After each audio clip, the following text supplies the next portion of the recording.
Hey guys, and welcome back to the channel. So you've probably seen the news. Seoul and Korea in general has just gotten a torrential downpour of rain. About a month's worth of rain happened in one day, leading to disastrous results. And so everyone's like, oh my gosh, emergency. But this has happened before. And so I wanted to show you some comparisons and ask, why hasn't it gotten better? And then also, if you are out of sunscreen at this point, you're wondering what's the next sunscreen you should buy. Again, I wanted to go over what I think is the best sunscreen for 2022 by Innisfree. And then also, if you have some red or irritated skin and you need some vegan skincare from a K-beauty brand, this is also Innisfree, so I just wanted to introduce this repair lotion that has a very secret, unexpected way that the product dispenses. All that coming up. Stay tuned.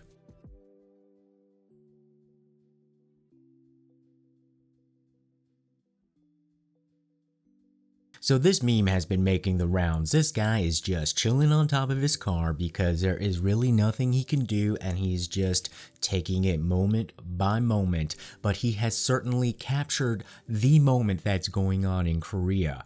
Hey, you gotta survive, you gotta be smart about it. And he was just basically in the middle of Gangnam, stuck on the roof of his car. If you're wondering, apparently I think it's a Hyundai Genesis G80. He's probably coming out of work in Gangnam, and this intersection is about 1 block southwest of Gangnam Station. So the amount of rain that fell the most was in Dongjak. That was also in the south. So the places that got hit the hardest with some sort of like flooding up to your like waist or knees, like enough to swim in or get swept by in, was in southern Seoul, Gangnam. But then a place in Dongjak in southern Seoul got the most amount of cumulative rain, apparently 422 millimeters. And in Seoul, the average monthly precipitation in July and August amounts to 414 and 350 millimeters respectively. So basically a month's worth of rain just dumped in one day. Other areas that got a lot of rain, Seoul, which is, kind of where the president lives, Gangnam, Kumcheon, Gwanak, Songpa, Guro, so all like southern Seoul. So if you believe the weather is an event by God and his judgment, yeah, then there's kind of upset with Gangnam right now. And it has been a huge enough of a disaster where 8 people have lost their lives. Several people are still reported missing. And, if you watch the movie Parasite, and then there was that whole thing about how the basement apartments flood, well, there was a family that died in their basement apartment. Apparently one of the people were disabled, so they weren't really able to get out in time. And even the President Yoon, went to go visit that site to pay his respects and then also convene an emergency meeting to deal with the rain. Now, you can't just deal with the rain. You have to have the infrastructure already set up to handle this type of capacity. And were there plans on the table? Was there a situation in recent history that taught us a lesson? Yes, there was. They're saying this was an once in a 80-year event. Yeah. 11 years ago in 2011, about 6 months after the whole Fukushima thing, not even 6 months, 4 months after the whole Fukushima event over in Japan. Well, here in Korea, we had a huge torrential rain that was even more than this. We're saying that 422 millimeters was the most that fell in Dongjak. Well, about 450 millimeters had fallen in that rainstorm in 2011. And I want to bring up this old footage because yes, as dramatic as this year's footage is, I don't think it can compare to having your mind blown over a flash flood tsunami that happens in the middle of your city. How is that even possible? So this was also in Gangnam. Imagine you are in your apartment and in your living room at 9:30 in the morning and you drown in your own living room because there is a very large road in southern Gangnam, and it's flanked by a mountain. And in some ways, mountain is a bit generous for this, promontory, but it's not is small enough to be a hill, and it does cover a wide area, but it's essentially not a huge mountain. But what had happened was a lot of the rain had been settling and settling and settling and settling in the soil, and then loosening the soil, and then when it couldn't take it anymore, it just collapsed like an avalanche. Even to this day, it looks like there's a ski slope on that side of the mountain, and this mountain had run off in different directions, to the south, to the north, to the east or the west, and caused deaths in all locations. The one that I wanted to focus on was like the big tsunami with this footage, because it was literally like 2 blocks away from my office and people were still coming into work. I have no idea how nobody got hurt in that, because they were probably coming from the other side. But we were so lucky to be protected by the Seoul Art Center for our building, I guess, so that it didn't, any water that would have come down would have washed over the Seoul Art Center first before reaching us. But over there, people living in the apartment were not so lucky because they were just right at the face of the mountain. Of course, there's the big 8-lane street in between, and you'd never expect to be drowned by a flash flood tsunami in your living room living in one of the fancier areas of Seoul. It just doesn't happen, but it did.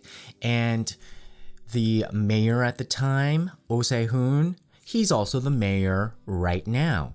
Back then, he had convened some sort of task force saying that he's going to create a plan for upgrading Seoul's infrastructure to handle rain at 100 millimeters per hour, which is essentially what we just got. And he said it would take about 10 years. Yeah, sweetie, it's been 11, and it will take some billions of dollars. Yeah, already in the books, already was planned, and yet we have another disaster, almost the exact carbon copy, and we still have flooded streets.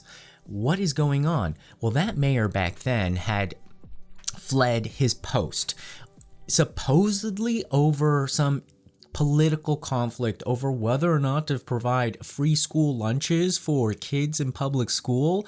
And he said, if this referendum doesn't pass, I'm going to quit. And I was just like, nobody quits their political career over some school lunches. This is probably designed to get you out of office for something else big that you did or didn't go along with. Maybe he was being black. I don't know. It just didn't add up.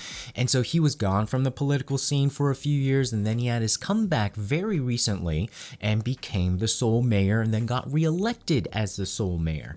So Mr. Seoul mayor, what are you? So he's kind of just bypassing this and just dumped it all onto President Yoon's plate. President Yoon is probably a little bit too cuckoo to not know that, he could also work with the Seoul mayor to fix things.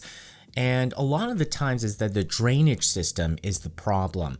So the drainage system on the streets, sometimes even shop owners deliberately cover up the storm drains because they say that they don't want the smells to come up, or maybe it's easier to park cars or something. So that's been a problem. Also, there's a bunch of trash in there. There's leaves and mud, and so it gets clogged up.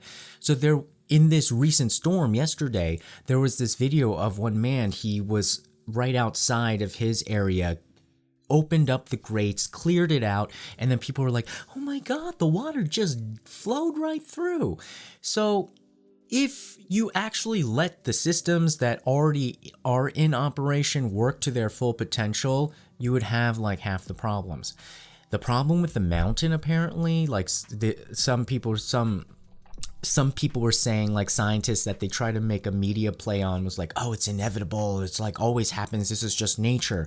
On the other hand, some people are saying there was a project going on to prevent such a catastrophe, but it had stalled or not been going well because of corruption. Okay, Mr. Mayor.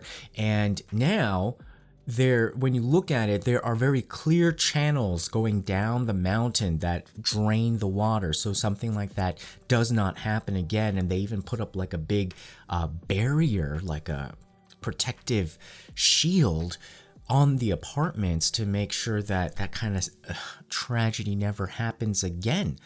But you see how, like, you know, there are people like doing their jobs, but things get in the way that corrupt the process. And otherwise, you know, it's people sometimes, when the emergency happened, people were like, oh my god, what's the emergency?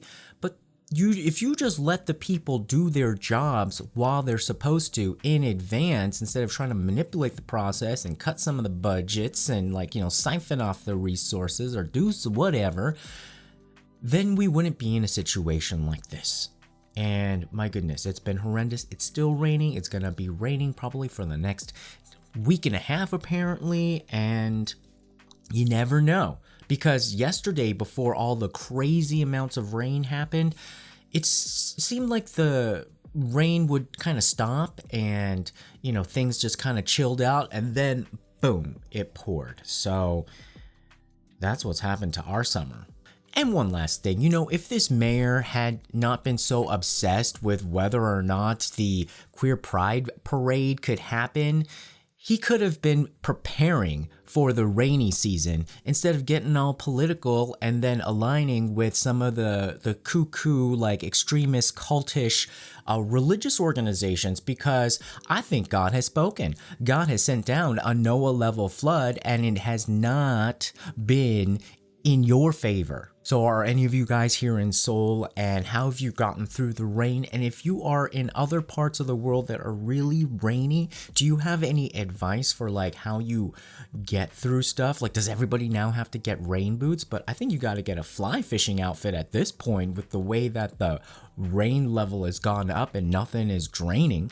So it's been crazy. But the good thing about Seoul is that things seem to just clear up extremely quickly. Like, the cleanup crews get into action and clear the streets. So that is one great thing about Seoul. But the thing is that this can just happen over and over again depending on how much rain is coming down right now. So watch out there, guys, and be careful. Okay, so what is the sunscreen of 2022? I have probably told you about this, I think, in one other video, and you know when you really like it when you purchase it again, especially when it's on sale. This is the Innisfree Anti-Aging Serum Sunscreen, and it's SPF 50, and it's a relatively small bottle, only 40 milliliters, but worth every single penny. Well, it's not that expensive. That's a great thing. So Innisfree is the budget line for Amore Pacific, but out of the lines, you start to see, like, on the higher end of the spectrum, like where they start to, you know, maybe be like more cousins instead of distant cousins with their more expensive partner brands in the same, you know, mother company.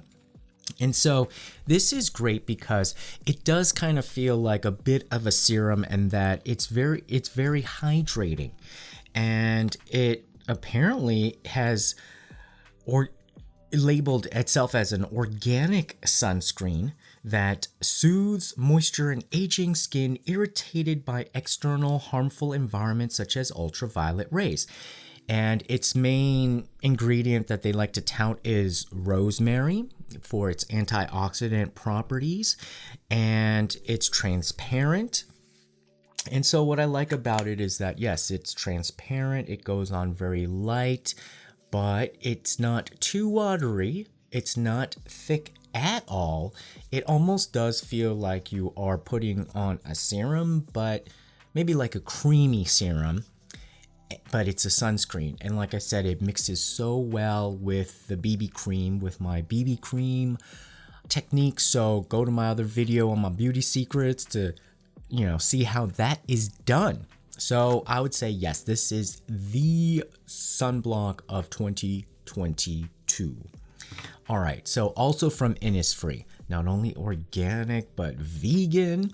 I don't really usually go for vegan lines, but this was also on sale, so it was something for me to try. Jeju Artemisia Repair Cream. Now, Artemisia is a root herb that we usually use, I think, in more of like sometimes exotic side dishes, but mainly like in Oriental medicine. And you might also know it by mugwort or wormwood or sagebrush. And it's supposed to be calming and to help heal your irritation. This is like totally scent free. It's very light and it's very gentle. And this is the kicker. See the top of this jar? Yeah. You squeeze it like this, like a push pop or something. And it's just a very simple white cream. I would say this is also like, people who like, non-irritating, not like if you like the label on your skin cream to have like non, then I think this is for you.